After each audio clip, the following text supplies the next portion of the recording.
तिला बोलता येता नसलं तरीही ती व्यक्त होते ती आपल्या चित्रांमधून। जन्मतः मूकबधीर असलेल्या औरंगाबादच्या नेहा पाटणीच्या हातात काही अनोखी जादू आहे। आपल्या कुंचल्यातून ती सुंदर चित्र रेखाटते। पाहूया नेहाचा प्रेरणादायी प्रवास।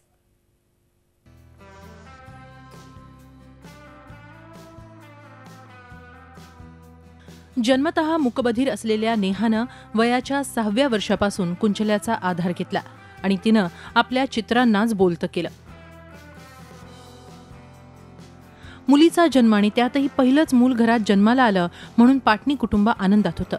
मात्र 6व्या-7व्या महिन्यातच कळलं की नेहाला ऐकू येत नाही। पाटणी कुटुंबावर अक्षरशः आभाळ कोसळलं होतं। मात्र त्यातही दुखी न होता नेहाला घडवण्याचा ध्यास तिच्या आईबाबांनी घेतला आणि मग तिथूनच नेहाचा प्रवास सुरू झाला।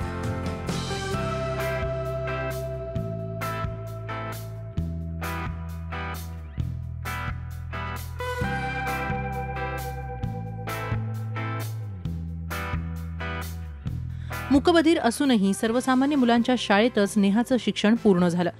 त्यासाठीही तिच्या आईवडिलांनी खूप संघर्ष केला। पहिल्या इयत्तेत असताना एका चित्रकलेच्या स्पर्धेत नेहानं भाग घेतला आणि तिथं पहिलं पारितोषिक मिळवलं। तिथूनच तिचा चित्रकलेचा प्रवास सुरू झाला। राज्य राष्ट्रीय स्तरावरच्या अनेक चित्रकला स्पर्धांमध्ये भाग घेत तिनं अनेक पुरस्कारही पटकावले।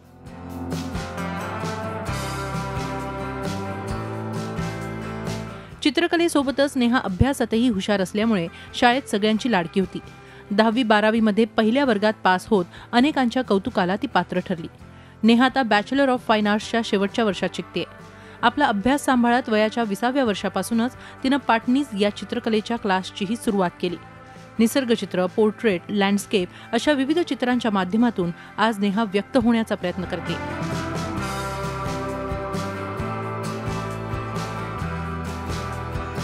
इतकंच नाही तर लहानपणापासून ओठांच्या हालचाली टिपत ती बोलण्याचाही प्रयत्न करते। पुढे जाऊन आर्टिस्ट होण्याचं आणि आर्टिस्ट घडवण्याचं तिचं स्वप्न आहे। नेहाच्या या प्रवासाला आणि तिला कुटुंबानं दिलेल्या भक्कम पाठिंब्याला आमचा सलाम।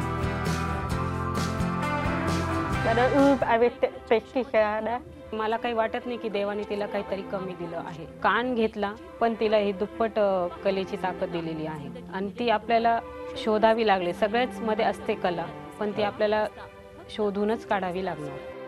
ऐकण्याची क्षमता हिरावून घेतली असली तरी कलेच्या जोरावर आपलं आयुष्य घडवणाऱ्या नेहाची प्रेरणादायी कहाणी पाहायला विसरू नका।